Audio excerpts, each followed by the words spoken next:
இனிமையான இன்பமான உரையை. ஐயா, ஃபஸ்ட்டு இயற்கை செயற்கை அப்படிங்கிறதுக்கு முதல்ல நீங்கள் நடுவர் அவர்கள் ஒன்று சொன்னீங்க. நம்ம இயற்கையாக இன்பமாக வாழ்வதற்கு தமிழ் மொழி ரொம்ப அவசியம் அப்படின்னு சொன்னீங்க. நம்ம ஆங்கிலம் அப்படிங்கிற ஒரு புதையுண்டு கிடக்கிறோம் அப்படின்னு சொன்னீங்க இல்லையா? எங்கே தொலைச்சோமோ அங்கே தேட மாட்டோம். அதுதான் நம்ம இல்லையா? நம்மளுடைய பழக்கமே அதான். தொலைத்த இடத்தில் தேடாமல் தொலையாத இடத்தில் தேடிக்கொண்டிருக்கும் நாம் இயற்கையை தொலைத்துவிட்டு செயற்கையில் மூழ்கி கொண்டிருக்கிறோம். அதுக்கு உதாரணம் தான் இந்த செயற்கைவாதிகள் வரிசையாக உட்காந்துருக்காங்க. உண்மையா இல்லையா? இப்போ நம்ம பசங்கள்லாம் உட்காந்துருக்காங்க, நல்ல அருமையான மாணவர்கள். இந்த எங்கே இருந்துடா வந்தாங்க, என்னடா பண்ணிக்கிட்டு இருக்காங்க அப்படின்னு தெரியாமல் அரை தூக்கத்தில் உட்காந்துக்கிட்டு இருக்காங்க. உண்டா இல்லையாப்பா? பொய் சொல்லக்கூடாது. 5 மார்க் எக்ஸ்ட்ரா கொடுப்போம். பார்த்தீங்களா? எங்கள் பிள்ளைங்க அருமையாக இயற்கையே உண்மையாக தான் பேசுவாங்க எல்லாத்துலேயுமே. உண்மைதானே? சரி. போலி முகங்கள் அவங்ககிட்ட இல்லை. போலி முகங்கள் கிடையாது, செயற்கை முகங்கள் கிடையாதுன்னு சொல்லுங்க ஐயா. எங்க பசங்களாம் இயற்கையான பசங்க. சரியா? சரி, யாராவது ஒருத்தர் எழுந்துச்சு ஒரு குரல் சொல்லுங்கப்பா. தமிழ் தான், வேற ஒன்றும் இல்லை. ஒரு அழகான குரல் சொல்லுங்களேன் யாராவது ஒருத்தர். திருக்குறளுக்கு சொல்லியிருக்கோம். திருக்குறள்ல சரி, வேண்டாம், விட்டுருவோம். நம்ம பள்ளிக்கூடத்தில் தமிழ் வாத்தியார் வராங்க, ஐயா வணக்கம் அப்படின்னு சொல்லி கிளாஸ் ஆரம்பிச்சாச்சு, முடிச்சாச்சு, நன்றி ஐயான்னு ஐயா அனுப்பி வச்சாச்சு. அடுத்து இங்கிலீஷ் டீச்சர் வராங்க, அவன் பழக்க தோசத்தில் சொல்கிறான் ஐயா வணக்கம். டீச்சர் சொல்கிறாங்க, இனிமேல் பிச்சு போடுவான் பேச்சு, நான் இங்கிலீஷ் டீச்சர், என்கிட்ட இங்கிலீஷில் தான் பேசணும் அப்படிங்காங்க. மறுநாள் இங்கிலீஷ் டீச்சர் வராங்க, ஒரு பையன் சிக்னல் கொடுக்கான், டேய் வாத்தி கம்மிங் அப்படின்னு. வாத்தி கம்மிங் அப்படின்னா எல்லாரும் உற்சாகமாயிட்டான். என்ன பாட்டு? வாத்தி கம்மிங் அப்படின்னு ஒரு பக்கமா தோளின் கை இழுத்துக்கிட்டு இருக்கான். டீச்சர் வராங்க, என்னடா நடக்கு உள்ள? ஐயோ இங்கிலீஷ்ல பேசி பழகிட்டு இருக்கோம் டீச்சர் அப்படிங்க. அப்போ இயற்கை செயற்கையில அப்படி பார்க்கும்போது அவன் தன்னை தொலைத்து இயற்கையை மறந்துகிட்டு இருக்கான். அப்போ நமக்கு எது தேவை அப்படின்னா இயற்கை தான் தேவை அப்படின்னு சொல்லுவோம். அடுத்ததா நல்ல மார்கழி மாதம், அப்படி மிதமான ஒரு பனி, ரொம்ப எல்லாம் பனி இல்லை, நல்ல மிதமாக தான் இருக்கு. இந்த நேரத்தில் நம்ம அம்மாட்ட சொல்லி நல்ல ஒரு கருப்பட்டியை தட்டி போட்டு ஒரு வர காப்பி கிடைச்சா எப்படி இருக்கும்? குடிப்பீங்களா மாட்டீங்களா? ஆண்டி வே வந்துகிட்டு இருக்கான். சரி, ரைட். நம்ம செயற்கைவாதிகளுக்கெல்லாம் நல்ல ஒரு கப் ஐஸ்கிரீம், ஃப்ரீசரில் நல்லா உறைஞ்ச ஐஸ்கிரீமை கையில் கொடுத்துட்டு இயற்கையை விரும்புகிற நம்ம எல்லாம் வர காப்பியே குடிப்போம். இப்போ இவங்க என்ன பண்ணுவாங்க? இவங்க கூல் காப்பி குடிப்பாங்கம்மா. கூல் காப்பி குடிக்க மாட்டாங்க, அப்படியே நம்மளே பார்த்துக்கிட்டு இருப்பாங்க. வடை போச்சே அப்படின்னு அவளை பார்த்துக்கிட்டு இருப்பாங்க. ஏன்னா செயற்கை செயற்கைன்னு சொல்லி இயற்கையை மறந்து விட்டு வாழக்கூடியவர்கள் இந்த செயற்கைவாதிகள். அடுத்தது நம்ம எழுத்தாளர் அம்மா அழகா சொன்னாங்க, ரஷ்யால புற்றுநோய் சிகிச்சைக்கு மருந்து கண்டுபிடிச்சாங்க. ரொம்ப நல்ல விஷயம், அதை நம்ம வரவேற்போம். முந்தி எல்லாம் முனி அடிச்சிருச்சு, பேய் அடிச்சிருச்சு அப்படின்னு சொல்லி சொல்லுவாங்க அப்படின்னு. இப்பவும் உண்டு அந்த பழக்க வழக்கங்கள், கிராமங்கள்ல இப்பவும் இருக்கு.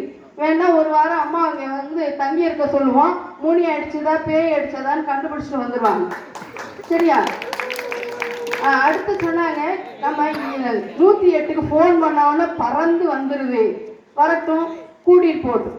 ஆனா இந்த பறந்து வரக்கூடிய இந்த 108க்கு முன்னாடி நம்ம எப்படி இருந்தோம் தெரியுமா? இயற்கையோடு வாழும் போது நோய் நொடியே இல்லை, நல்ல ஆரோக்கியமா இருந்தோம். அப்ப எங்களுக்கு 108 தேவையில்லைங்க. இப்ப எதுக்கு 108 வந்தது? பூரா செயற்கை, அவசரமா செயற்கைக்குள்ள போய் அவசர வண்டி பறந்து நம்ம வீட்டு வாசல்ல வந்து நின்றுட்டு இருக்கு. எது தேவையா அப்படின்னு யோசித்து பாருங்க. அடுத்து பாத்தீங்கன்னா நல்ல வரிசையா அடுக்குனாங்க. இந்த FBல வந்து நம்ம குரல் மாற்றி பேசுங்க அப்படித்தாங்க. இன்னைக்கு பாதி பேர் குரலை மாற்றி பேசி ஒருத்தர் 10 கல்யாணம் பண்ணியிருக்காங்க, 10 கல்யாணம் பண்ணாங்க, 20 கல்யாணம் பண்ணிக்கிட்டு இருக்காங்க. ஆண் பெண்ணாவும் பெண் ஆணாவும் மாறி பேசிக்கிட்டு இருக்காங்க. அம்மா, இதுதான் இன்பமான வாழ்க்கைக்கு அடையாளம் நீங்க நினைக்கிறீங்களா அப்படின்னு கேட்டுக்கிறேன். அடுத்து சொன்னாங்க, இந்த பிரசவத்துல வந்து நிறைய பேர் இறந்து போயிடுறாங்க அப்படின்னு. நம்ம வந்து கொஞ்சம் ஒரு ஸ்டேஜில் இருக்கிறோம் இல்லையா? நம்ம வீட்டில் தாத்தா பாட்டி அல்லது அதுக்கு முந்தைய தலைமுறைகிட்ட போய் கேட்டு பாருங்க, பிரசவம் எந்த ஆஸ்பத்திரியில பார்த்தாங்க அப்படின்னு. ரெண்டாவது, தாத்தா பாட்டிக்கு எல்லாருக்குமே பார்த்தீங்கன்னா ஒரு வீட்டில் குறைஞ்சது 10 பிள்ளைங்க 15 பிள்ளைங்க இருந்தாங்க. எல்லாமே இயற்கையான பிரசவ முறையில பார்த்துதான். எப்போ நம்ம ஆஸ்பத்திரிக்குள்ள போய் காலை வச்சோமோ அன்னைக்கு போச்சு எல்லாமே. ஒத்த பிள்ளையை பெற்றுட்டு வரவங்கள பாதி ஆஃப் ஆயிடுறாங்க. ஒரு பிள்ளையை பெற்றுட்டு வந்தோன்னா அந்த பிள்ளையை பற்றி அம்மா சொல்கிறாங்களோ இல்லையா, அவங்க அம்மா சொல்கிறாங்க, அம்மா இனிமே உனக்கு பிள்ளை கிடையாது, ஒன்று தான் போதும், இதோட நிப்பாட்டிக்கோ.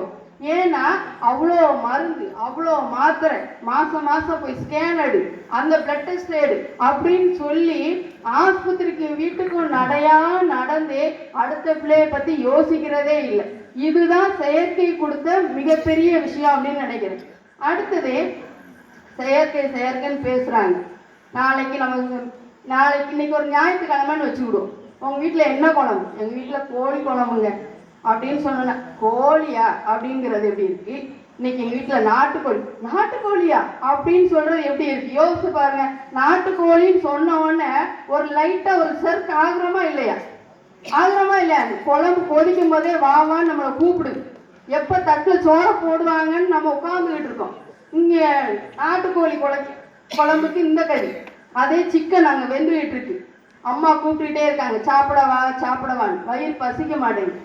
ஏன்னா அந்த இயற்கையான மனம் ருசிங்கிறது அதில் இல்லை. அதனாலதான் இந்த சாப்பாட்டுலேயும் நம்ம இவ்வளோ தூரம் தயங்கி பின்வாங்கிட்டு இருக்கோம்.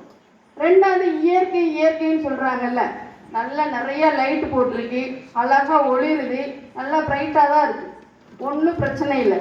இதே நீங்க நல்ல பௌர்ணமி அன்னைக்கு மொட்டை மாடியில போய் தனியா நின்று நிலவை எத்தனை பேர் ரசிச்சிருக்கீங்க? நின்று ரசிச்சு பாருங்க, தனிமையில இருந்து ரசிச்சு பாருங்க. உங்களுக்குள்ள இருக்கக்கூடிய கவிஞன் வெளியில வருவான். அதுவும் இந்த மாதிரி இளவட்ட பசங்களுக்குலாம் சொல்லவே வேண்டாம். அப்படியே போய் தனிமையில இருந்து நிலவை ரசிக்கும் போது அந்த நிலவுக்குள்ள அவனுடைய கற்பனை காதலி தெரிவா. அப்படியே கவிதை ஊற்று தானா வரும். வருதுல்ல? வரும். நாளைக்கு பேப்பரும் மார்க்கும் வரும்.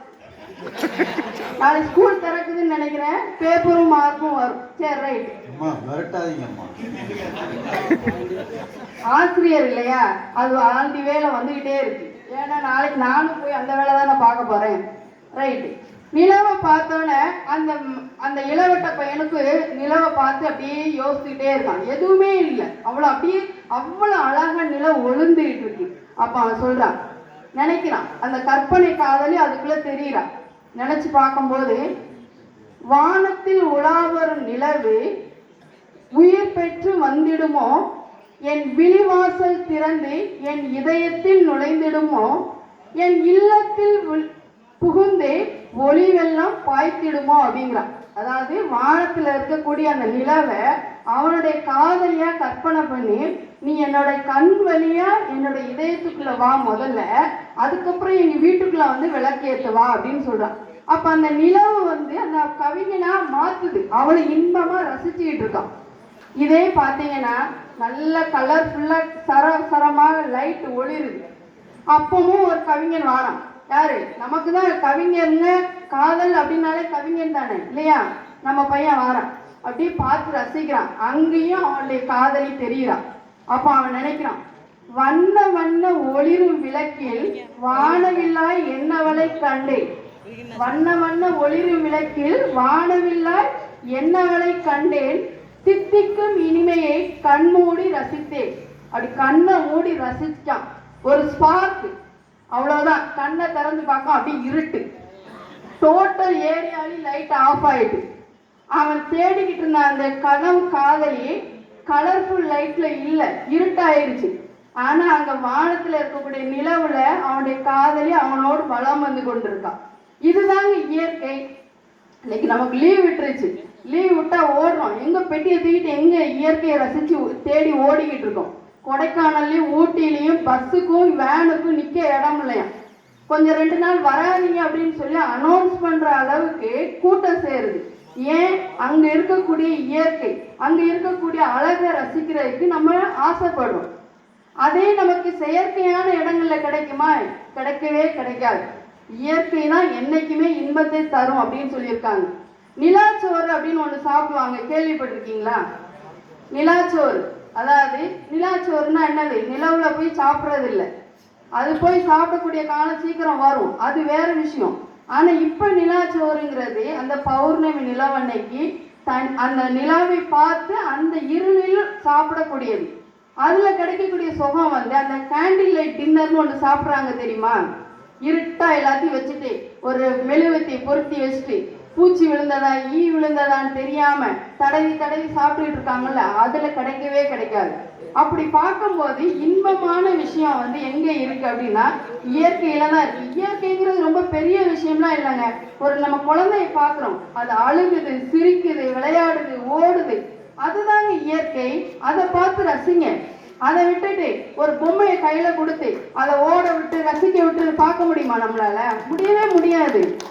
அந்த குழந்தை சிரிச்சாலும் அழகு, அழுதாலும் அழகு, அது பார்க்கறதே ஒரு அழகு. அதே இப்போ குளோனிங்ல பொம்மையை செஞ்சு கையில கொடுக்குறாங்க, அது சிரிக்குது, அழுகுது, அதை கொஞ்ச நேரம் பார்ப்போம், அதுக்கப்புறம் நமக்கே அது போர் அடிச்சிடும். அப்ப இது தேவையில்லை அப்படின்னு நம்ம வந்து எதை நோக்கி போகணும் அப்படின்னா இன்பமான வாழ்க்கைக்கு இயற்கை மட்டுமே கண்டிப்பா தேவை அப்படின்னு சொல்லி இன்பமா வாழ்வோம், இயற்கையோடு வாழ்வோம் என்று கூறி அருமையான வாய்ப்பளித்த அனைவருக்கும் நன்றி சொல்கிறேன். நன்றி, வணக்கம்.